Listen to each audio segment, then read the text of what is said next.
연말을 보내고 이제 또다시 에베소서를 보니까 아마 기억이 가물가물하지 않겠나 싶어요. 기억을 다시금 소환하고 또 오늘 본문의 내용을 전하고자 합니다.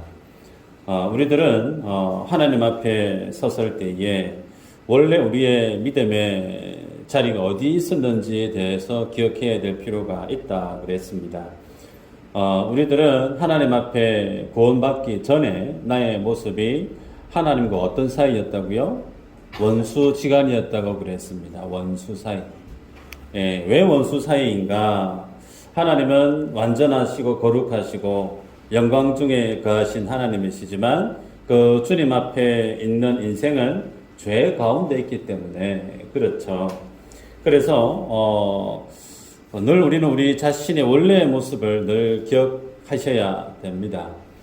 농담삼아 그런 얘기가 있죠. 산수를 알면 뭘 알라고 그러죠? 분수를 알아야 되고, 국어를 알면 주제를 알아야 된다. 죄송합니다. 하나님 앞에 나의 원래의 모습이 어떤 모습이었는지에 대해서 우리는 인정하고 잘 살아야 된다는 거예요.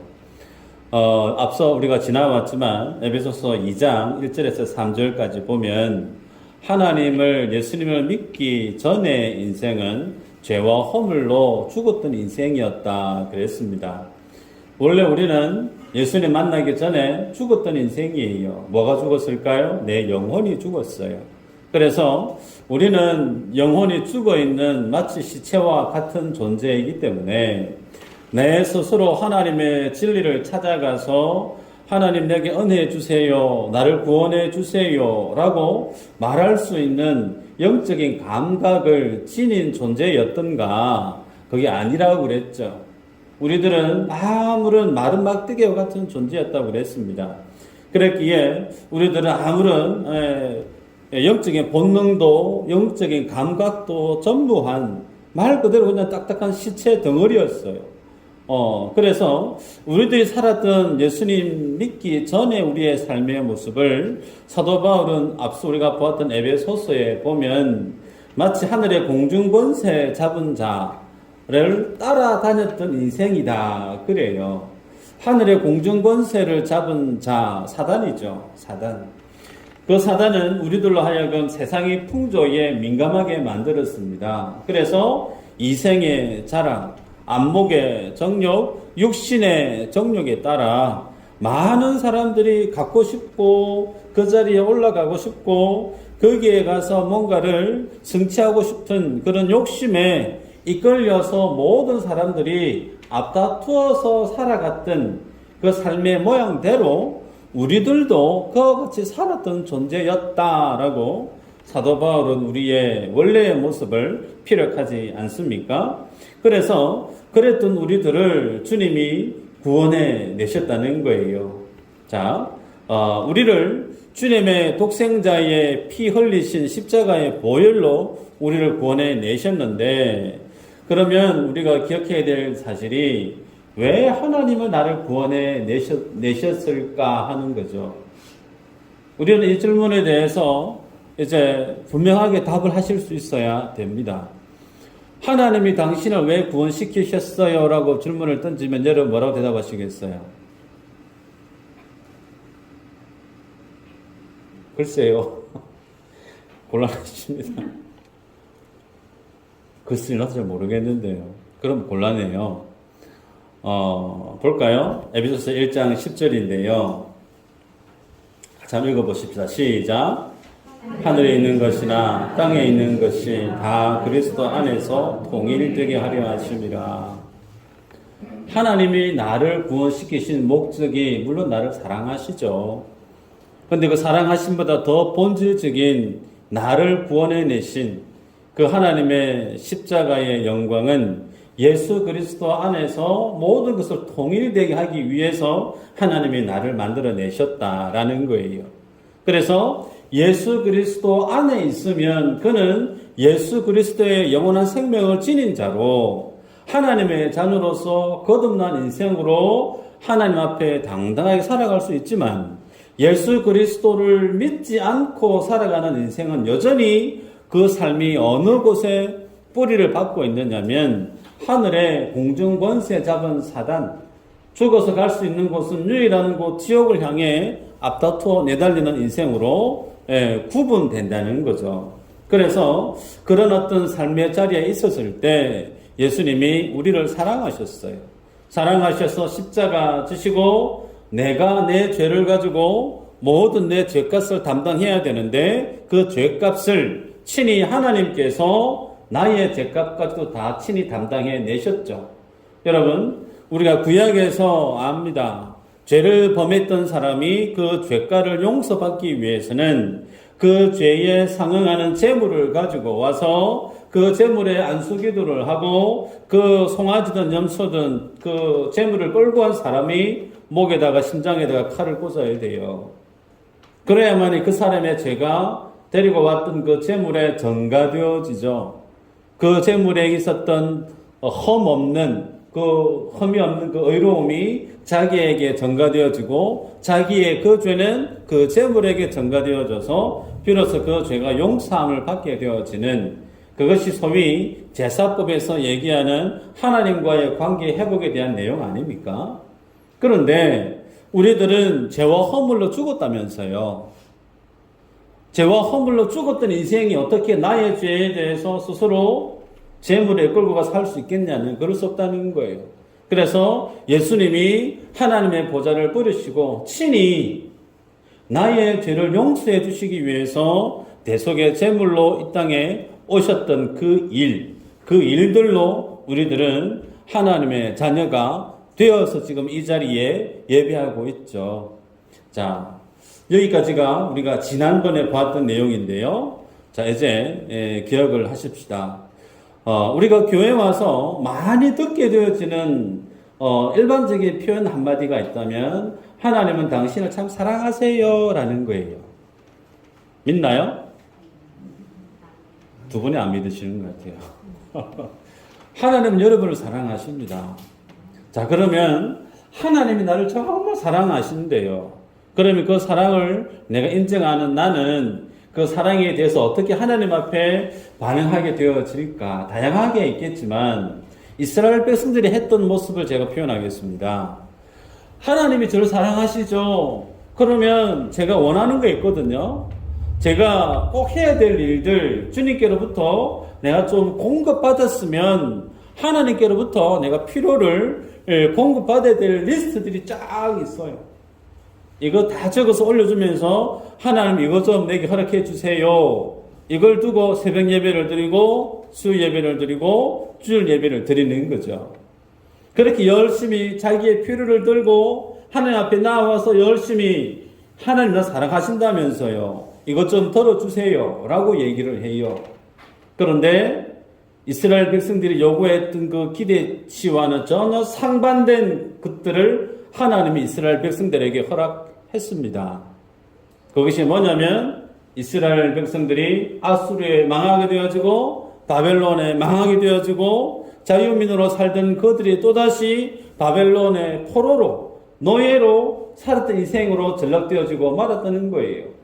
그래서 우리들이 정말 원했던 것은 이건데 소위 세상에서의 성공이고 남들보다 보다 좀 더 윤택한 삶을 살고 싶어서 성공하고 싶어서 내가 원했던 목록들을 쭉 열거해서 내가 열심히 주님께 기도했는데 하나님은 왜 내게 그런 것은 주시지 않고 내 인생을 바벨론의 포로로 만들어 버리십니까? 그러면서 이스라엘 백성들이 쏟아냈던 표현이 뭐냐면 하나님 우리 안 사랑한다.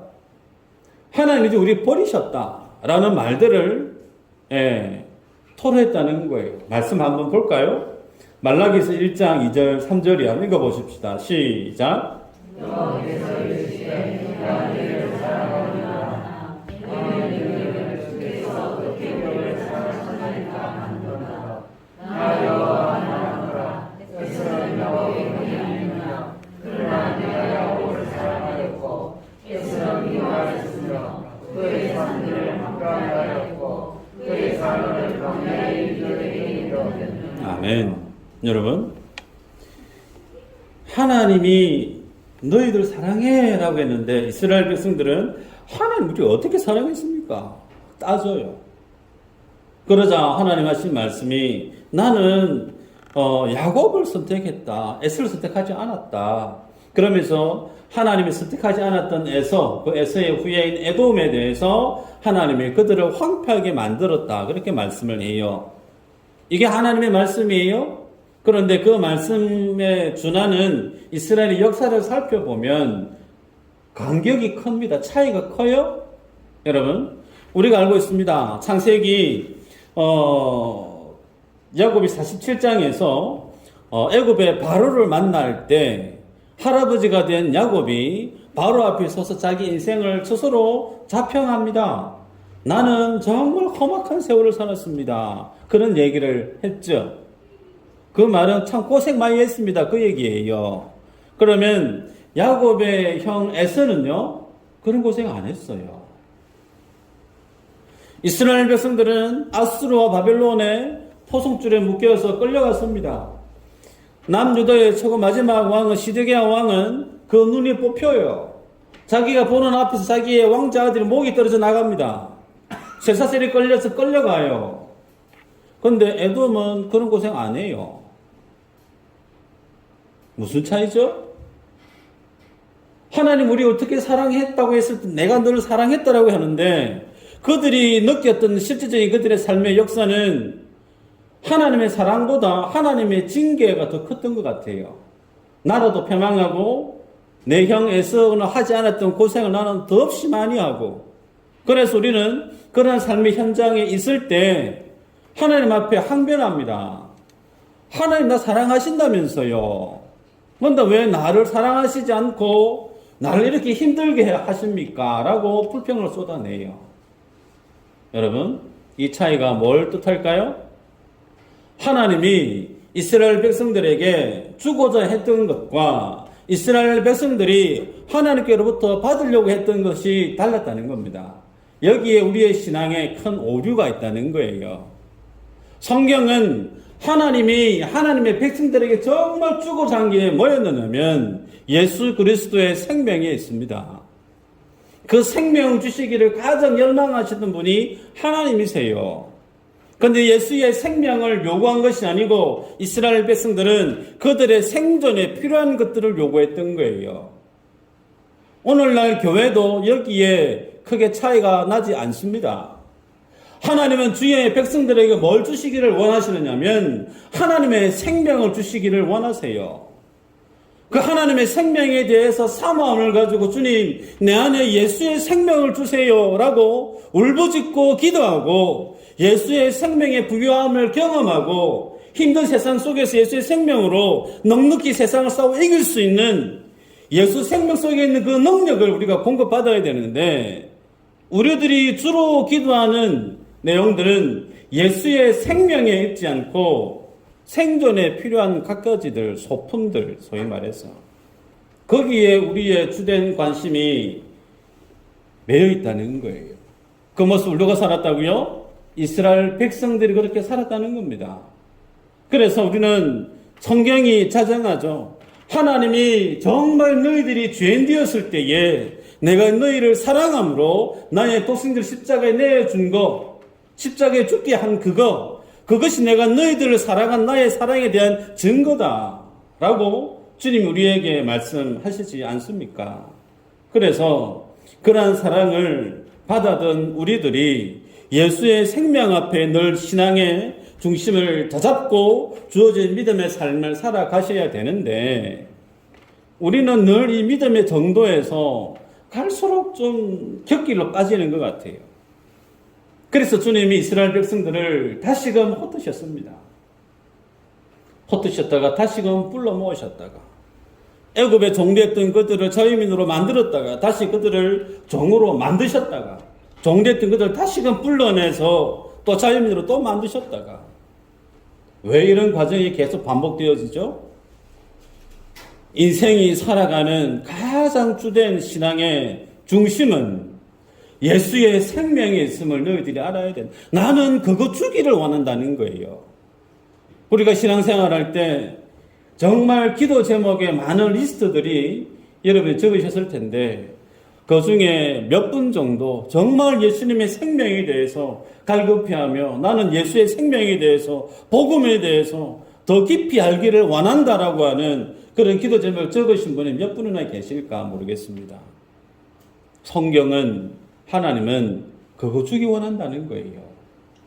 여러분, 우리들이 완성된 복음의 시대를 살아가고 있습니다. 오전에도 말씀을 드렸는데요.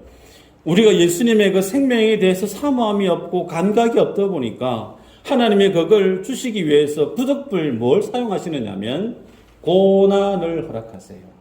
고난. 그 고난을 허락해서 우리로 하여금 하나님만 붙들게 합니다. 근데 이 표현은 잘못된 표현이에요. 우리가 하나님을 붙드는 것이 아니고 하나님이 우리를 붙들어 주십니다. 그래서 친히 십자가를 지셨고 화목 제물이 되셔서 하나님과 원수 사이였던 막힌 그 담을 예수님이 친히 다 허물어 버리시고 뿐만 아니라 하나님이 율법을 주셔서 나의 열심과 나의 노력으로는 도무지 하나님이 원하시는 그 믿음의 의의 수준에 도달할 수 없는 그것 봐, 너는 율법 못 지키잖아. 율법으로는 너는 구원받을 수가 없는 완벽한 죄인이 아니니 너 인정해야지. 그걸 인정하는 인생은 뭐하죠? 하나님이 그 은혜 앞에 엎드릴 수밖에 없는 거예요.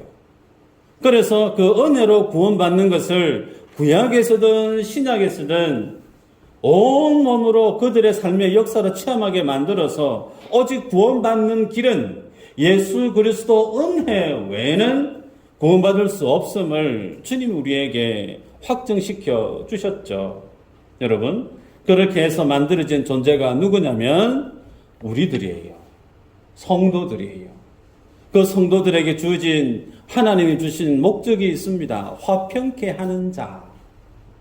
예수님께서 우리를 화평하게 만들어 주셨기 때문에 그 주님의 십자가의 공로로 하나님과 나와 믿음의 지체 간에 예수님이 만들어 놓으신 그 화평, 그 화평의 그 은혜를 이제 우리에게 주님이 위임해 주셨어요.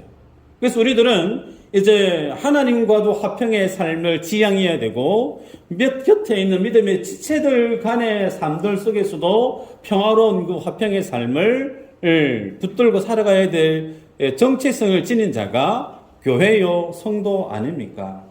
그래서 그들에게 오늘 성경이 주는 내용이 15절에 법조문으로 된 계명의 율법을 폐하셨으니 이는 이 둘로 자기 안에 한 새 사람을 지어 화평하게 하시고. 새 사람. 이 새 사람은 새로운 인종이에요. 하나님이 창조해 내신 새로운 인종이에요.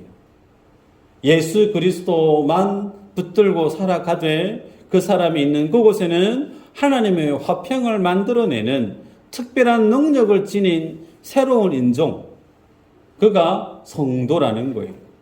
여러분, 이런 우리에게 주님이 화평으로 불렀는데 그 화평으로 부르신 그 의도가 18절에 있습니다. 한번 읽어볼까요? 18절 시작.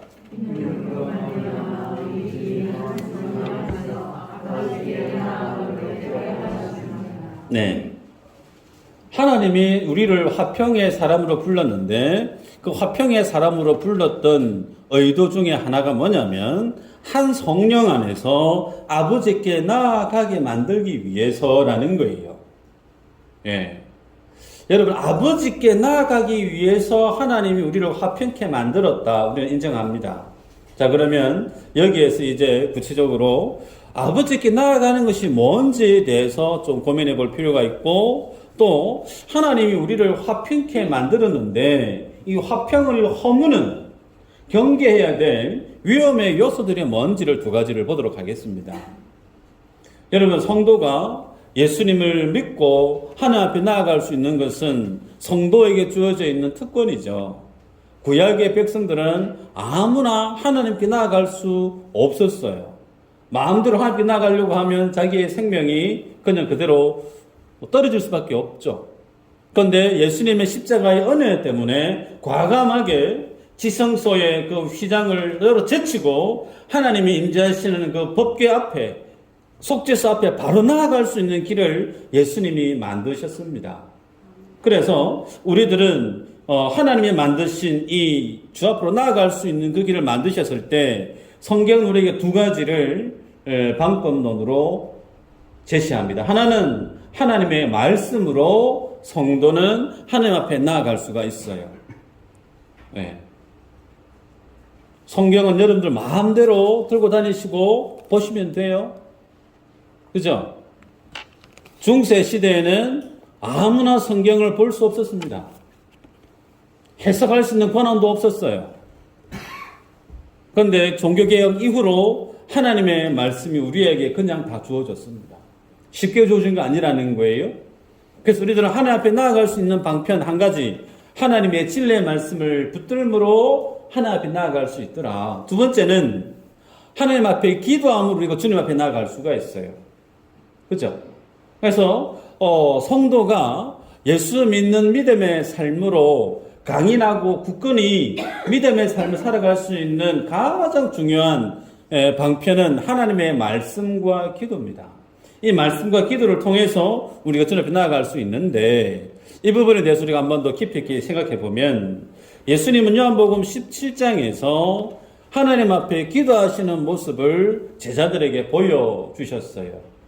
그러면서 하나님이 정말 예수 믿는 사람들에게 주고 쟀던 것이 뭐였는지를 예수님이 친히 말씀으로 남겨놓으신 것이 있어요. 한번 볼까요?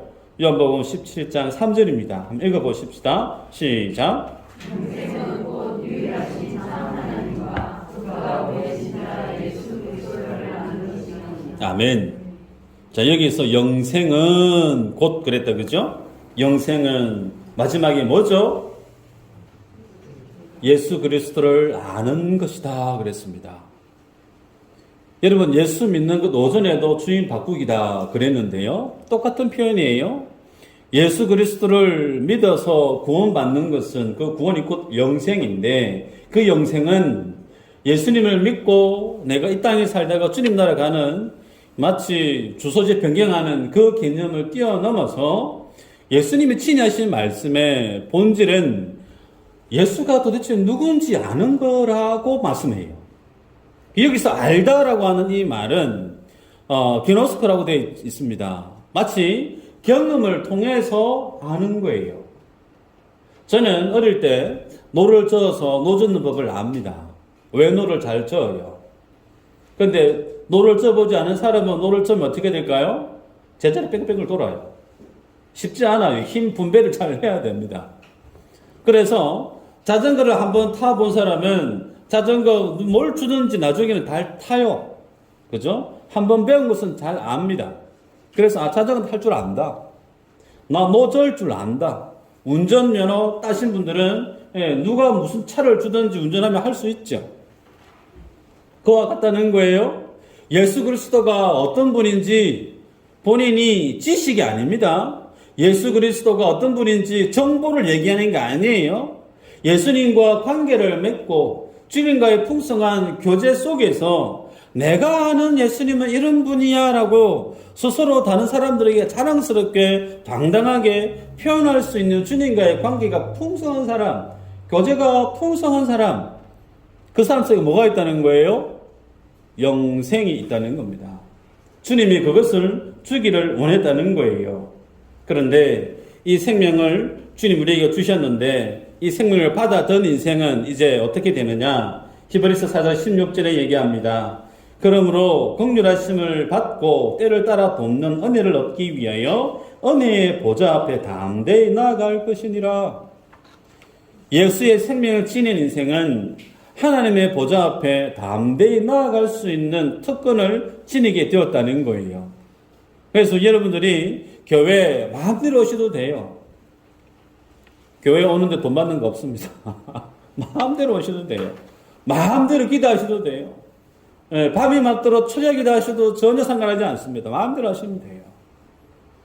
그 일을 주님이 만들어 놓으셨기 때문에 그래요. 그런데 이런 하나님이 만들어 놓으신 놀라운 축복의 그 구원의 그 길을 주님이 만드셨음에도 불구하고 주님이 우리에게 경고의 메시지를 주십니다. 같이 한번 읽어볼까요? 히브리서 10장 25절입니다. 시작. 모이기를 패하는 어떤 사람들의 습관과 같이 하지 말고 오직 원하여 그날이 가까움을 볼수록 또 그리하자. 무슨 얘기냐면 초대교회 때부터 많은 성도들이 주님 앞에 모여서 예배하는 것을 즐겨했었는데 가장 원색적이고 가장 본질적인 복음에 대한 은혜에 대한 뜨거움을 지녔던 그 초대교회 속에서도 어떤 영적인 나태함이 교회 안에 침투해 들어왔었느냐면 너무 자주 모이는 거 아이가? 라는 거예요. 적당히 좀 모이시. 맨날 모이노. 그만 좀 모이고 뭐 다른 것 좀 해야 안 되나? 그런 생각들이 초대교회 안에도 스며들었다는 거예요. 그래서 모이기를 피하는 자들의 습관과 같이 하지 말고 오직 권하여 그날이 가까움을 볼수록 더욱 모이기를 힘쓰자. 여러분 주님 이 땅에 오실 그날이 가까우면 가까울수록 제가 예언합니다. 이 땅의 교회는 모여지는 횟수가 줄어들 수밖에 없어요. 코로나가 그에 대한 반증입니다. 대구에 제가 있던 지역의 노예의 목사님들 수시로 전화를 주십니다. 우리 통영에 있는 미수제일교회는 제가 올 때 7월달부터 오후 예배 드리고 식사하고 다 하고 있는데요. 아직까지 식사 안 하는 교회가 있습니다. 식사 안 하고 오후 예배 안 드리는 교회가 아직까지 있어요. 좋아요. 예배 안 드리는 거 성들이 너무 좋아하는 거예요. 식구들하고 어디 바람 쐬러 갈 수도 있고, 너무 좋아하는 거예요. 나태함이 교회 안에 침투해 들어오고 있습니다. 그래서 우리들이 늘 기억해 볼 필요가 있습니다. 내가 주님 앞에 예배하는 이 모임에 있어서 정말 내가 모이기를 힘쓰고 있는 열심히 내 안에 살아있는가? 새벽 예배 오시는 분들, 수요 예배 오시는 분들, 주일 오전 예배, 오후 예배 오시는 분들이 다 제각각 계세요. 그런데 다른 것은 제가 거두절미하고 교회 안에서 중직자로 주님 앞에 부름을 입고 세움을 입은 성도들은 있어야 될 자리가 있습니다. 있어야 될 자리가 있어요. 근데 그 자리에 내가 함께 하지 못한다? 영적 긴장감이 저를 비롯한 장로님들과 마찬가지일 거예요. 교회가 너무 나태해지는 건 아닌가? 긴장감이 엄습해와요. 기도해야 될 때인데, 여러분, 제가 식사하러 오는 식당에 갔습니다. 그 식당에 주인 되시는 분이 교회를 다니시는 분이신 것 같아요. 제가 목사인 걸 알고 본인 교회 얘기를 물어보지도 않았는데 술술 얘기를 하세요. 그럼 사실 얘기 뭐냐면, 목사님요, 우리 교회는 담임 목사님 안 계세요. 왜 그래요? 노예에서 목사님을 청빙하려고 했는데 노예하고 지금 교회하고 이런저런 갈등이 있어가지고 아무만 해도 지금 청빙이 안 되고 있어요. 큰일 나 죽겠습니다. 그래요. 아유, 참 안 됐습니다. 근데 그때부터 반전이에요. 그 집사님 하신 얘기 뭐냐면, 교회가 담임 목사님 안 계시니까 청빙이 안 되니까 교회가 우왕좌왕 하는 거죠. 그러다 보니 성도님들이 이제는 이래서는 안 되겠다. 우리끼리라도 모여서 기도하자. 성도님들이 서로 모여서 매일 밤 기도하기 시작했답니다. 근데 재밌는 것은요, 매일 밤 기도했던 그날부터 해서 매주에 새 가족들이 계속해서 등록이 하고 있다는 거예요. 그럼 저한테 하는 얘기가 참 희한합니다, 목사님. 하면서 웃으시면서 얘기를 해요. 여러분, 일은 누가 할까요? 하나님이 하세요. 일은 하나님이 하세요. 여러분의 가정도 하나님이 일하십니다. 주의 몸된 교회도 하나님이 일하세요. 그 하나님의 일하심을 누가 체험할 수 있느냐? 하나님 앞에 나아가는 자. 어떻게 해요? 말씀 붙들고 기도함으로 주 앞에 모이기를 힘써서 주 앞에 자신의 삶을 무릎으로 주 앞에 하루하루 살아가는 성도의 믿음에 열심이 있는 그 열심으로 하나님이 하나님의 교회를 하나님이 세워 가시더라니까요. 우리가 욕심을 내야 될, 영적인 욕심을 내야 될 부분이 이 부분이 있습니다. 하나님 앞에 좀 나아가자는 거예요. 교회 출석 많이 하시라, 물론 그 얘기도 되지만 그걸 떠나서 본질적으로 내 삶의 중심이 주의 진리의 말씀 앞에 내가 기도하는 그 시간이 기도하면 한 5분이면 세계 일주를 다 하는데 그 기도의 시간이 조금 더 길어지고 횟수가 좀 더 많아지고 말씀 묵상하는 시간이 조금 더 깊어지고 우리의 신앙의 연수가 더해지면 더해질수록 우리의 믿음의 내구력도 믿음의 권력도 키워져 가야 된다는 거예요. 두 번째로 그러면 하나님 우리를 화평케 만드셨는데 그 화평을 무너뜨리는 게 있다는 거죠. 경계해야 될 게 있는데 그게 뭔가 보도록 하십시다. 사도 바울은 성도가 하나님과 그리고 지체 간에 화평과 평안으로 우리를 불렀다라고 말씀을 합니다. 그래서 화평케 되었다라고 하는 그 말의 또 다른 표현은 예수 그리스도 안에 모든 인생은 어떻게 되었다라는 거냐면 똑같게 되었다라는 거예요. 다 평등하게 되었다라는 겁니다. 이 말씀을 우리 잘 이해하셔야 돼요. 예수 그리스도를 믿음으로 교회 안에 들어온 모든 성도들은 하나님 안에서 다 똑같다는 거예요. 우리가 예수님 밖에 있었을 때는 오늘 보고 안 볼 수도 있습니다. 장사하시는 분들 혹은 오늘 처음 만난 사람들 기분이 언짢으면 죄송하지만 무례하게 대할 수도 있습니다. 역 가까이에 있는 식당에 식사를 해보면 별로 맛이 없는 식당이 종종 있어요. 왜 그럴까요? 오늘 온 손님은 또 그 다음에 오기 쉽지 않으니까 반찬 관리 잘 못하시는 분들이 좀 있더라고요. 그런데 교회 안에는 어떨까요? 교회 안에 들어온 성도는 오늘 보고 안 볼 거예요? 아니죠. 교회 안에 들어온 성도는 그 교회 안에 발을 들여놓은 그때부터 주님 나라 가서 영원토록 함께 믿음의 동지로 주 앞에 섭니다. 그래서 예수님이 미수제일교회를 바라보실 때 어떻게 바라본다고요? 성도 몇 사람이요? 하나. 미수제일교회로 바라보세요. 하나로. 예수 그리스도로 연합되어져 있는 모든 성도가 하나로 되어 있는 성도로 생명의 연합체로 하나님이 한 교회로 바라보신다니까요. 그래서 우리가 그런 주님 앞에 하나로 부름을 입은 화평케 한 이 은혜가 어떻게 무너지기 쉬운가 보도록 하십시다. 성경에 예가 있는데요. 사도행전 6장에 보면 초대교회 안에 예루살렘 교회 안에 구제가 이루어지는데 헬라파 유대인들이 히브리파 유대인들로부터 매일 구제하는 그 일에서 열애가 된 거예요. 열애. 매일 그 히브리파 유대인들은 구제를 받아서 어려운 것을 공급받는데 헬라파 유대인들은 매번 교회에서 구제의 대상으로 빠지니까 서운한 거예요. 욕망이 일어난 거예요.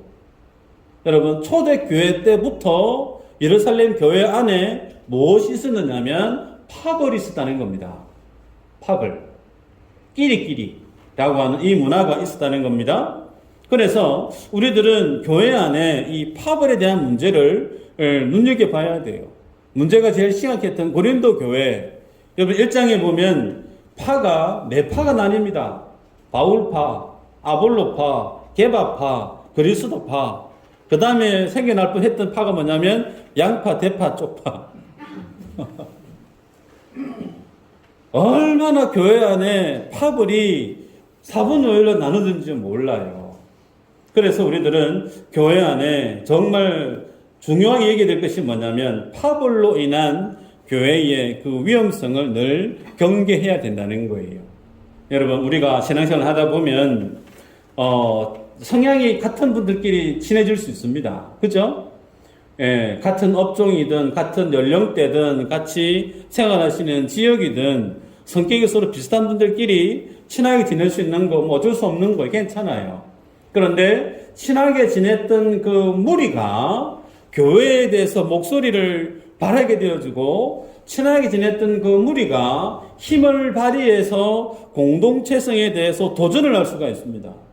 교회 문제에 대해서 이래야 된다 저래야 된다 발언을 소리를 거세게 내게 되어지면 그것이 곧 뭐로 확산되어지느냐면 그 교회가 와해되어지는 빌미로 작용할 수가 있다는 거예요.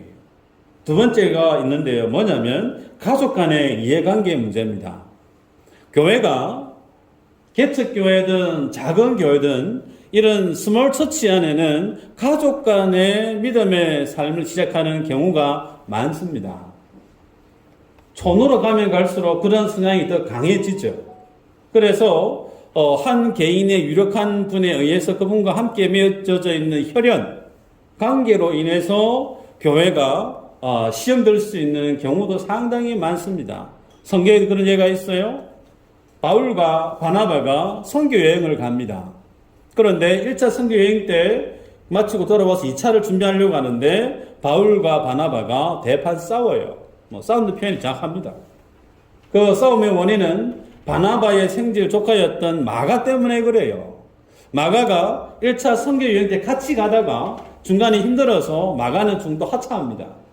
함께 혼연일체되어서 선교에 집중적으로 사역해야 되는데 마가가 중도에 탈락해버린 그 사건은 선교팀 안에서 상당한 데미지로 상처로 시험거리였던 것 같아요. 그래서 두 번째 선교여행 갈 때는 사도 바울은 안 된다. 마가 자는 안 된다. 자 빼야 된다. 못 데리고 간다. 그랬는데 바나바는 그래도 데리고 갑시다. 그런 거예요. 여러분, 다소에서 사도 바울이 13년 이상 칩과하고 있을 때 바나바가 바울에게 가서 끄집어내서 사도의 사역을 할 수 있게끔 그 길을 열은 사람이 바나바 아니에요. 그러면 바울에 대해서 가장 잘 아는 사람이 누구냐면 바나바예요. 정말 절친이에요. 둘도 없는 동력자입니다. 그죠? 그런데 그 사이에 갈등의 골이 무엇으로 표출되어지죠? 조카 마가 때문에 그래요. 결국 바나바는 마가를 데리고 자기 나름의 선교를 떠나고 바울은 실라를 데리고 떠납니다. 여러분, 교회 안에도 마찬가지입니다. 교회가 가족 단위의 인정에 이끌려서 하나님의 몸된 교회의 공동체성을 위협하는 위험의 요소로 드러날 수 있는 요소가 다분히 있습니다. 그래서 예를 들어서 목회자 가정이 한 그룹이 있을 수 있고, 예를 들면 혹은 교회 안에 성도 중에 유력한 성도님의 가족 간의 그룹이 있고, 그렇게 해가지고 나중에는 교회가 양분되어지는 케이스들이 이 세상에는 비일비재합니다. 기억하십시다. 내 가족보다 중요한 것이 뭐라고요?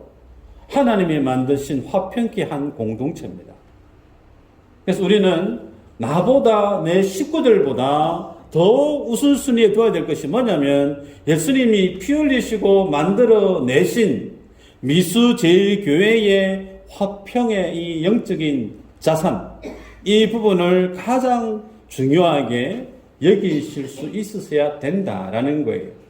나머지를 보면요, 교회 안에 재물의 많고 적음에 대해서, 그리고 그 사람의 신앙의 연륜의 믿음이 높고 낮음에 대해서 경계할 것을 권면해요.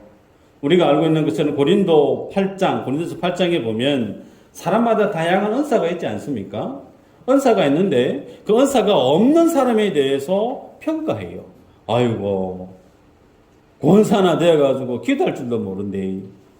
아이고, 저래가지고 어떻게 교회 준질할 수 있겠노? 전도도 못하고 찬양도 못하고 어디 써먹겠노? 여러분, 세상에는 그런 교회들이 있어요. 여러분, 누가 잘못됐죠?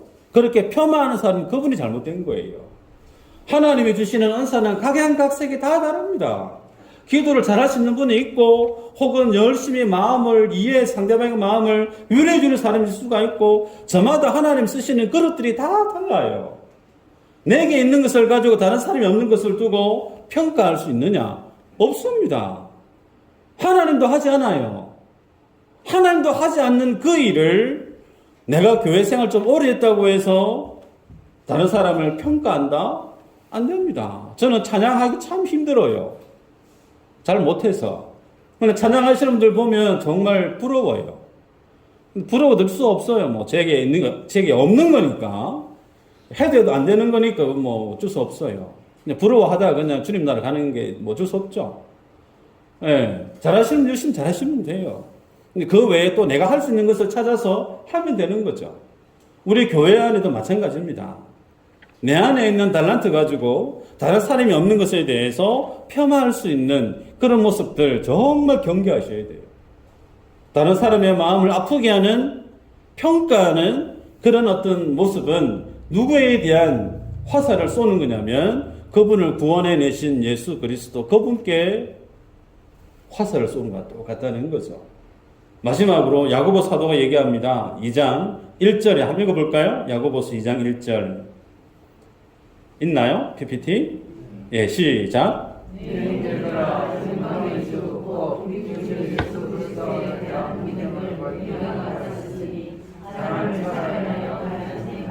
네, 차별 대우하지 마라라는 거예요.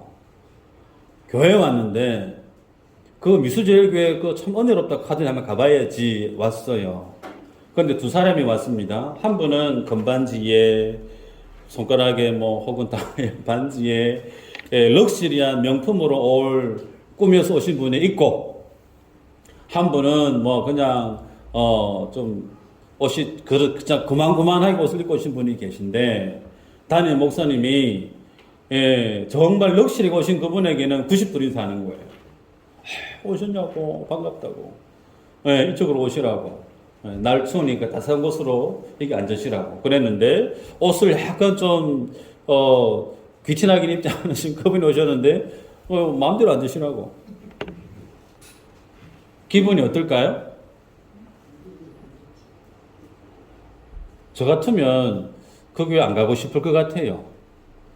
그렇게 안내했던 사람이 그 교회 목사다, 그 교회 장로입니다, 그 교회 무슨 권사입니다. 얼굴이잖아요. 그 교회 얼굴. 오늘 기분 나빠서 안 가고 싶어. 다른 교회 가는 거죠. 다른 교회 가 안 가고 중요한 걸 떠나서 하나님의 교회는 어떻게 해야 된다는 거예요? 그 사람의 금전적인 혹은 사회적인 지위에 따라 뭐 많고 적음에 따라 사람을 차별 대우해서는 절대 안 되더라. 하나님도 하시지 않는 일을 우리가 하면 안 돼요. 제가 대구에 있을 때 어느 목사님입니다. 정말 부유하신 성도님들하고는 정말 친하게 지내요. 그 목사님이 식사도 자주 하시고 어디 여행도 같이 떠나시고. 근데 그 교회 바로 담 하나 사이에 거동을 못하시는 환자로 있는 성도님이 계신데 2년이 지나도 그 가정에 신방 한 번 안 갔어요. 결국 그분이 돌아가시고 나서 장례도 그분이 안 가시더라고요. 그 일들로 장로님들이 화가 나가지고 지금 문제시되고 있는 교회가 있습니다. 제가 그런 목사가 안 되기를 기도해 주시기를 바라고요. 여러분, 교회는 그러면 안 돼요. 교회는 사람을 평가하고 차별해서는 절대 안 됩니다. 모두가 주님 안에 뭐죠? 주의 자녀입니다. 천하보다 귀한 하나님의 자녀란 말이에요. 다 받들어 모셔야 돼요. 섬기고 사랑해야 되고 말씀을 맺습니다. 하나님은 우리를 화평의 사람으로 부르셨다는 사실을 기억하십시다. 올 한 2023년 살아가실 때 적어도 내 이 말을 인해서, 나의 행동과 내 말을 인해서 믿음의 지체 안에 상처가 되는 일은 추후도 하진 않았으면 좋겠다. 여러분이 결단을 하셨으면 좋겠어요. 말. 그리고 정말 사람을 세우는 그 말을 하기 위해서, 화평케 하기 위해서 내가 뭘 해야 될까? 구역 안에서, 가정 안에서, 내 직장 안에서, 먼데 교회 안에서. 그죠? 화평케 하기 위한 나의 믿음의 모습이 뭐가 필요할까? 혹 주위에 만나기만 하면 불평을 막 쏟아내는 분들이 계실 수 있어요. 근데 그 입을 막게 하셔야 됩니다. 입 좀 다물어라. 폭 때리라는 말씀이 아니고, 그래도 감사한 건 있잖아. 그래도 고마운 건 있잖아. 10가지 중에 한두 가지가 좋은 거 있으면 그거 얘기하면 되는 거예요. 불평, 불만은 전념성이 강합니다.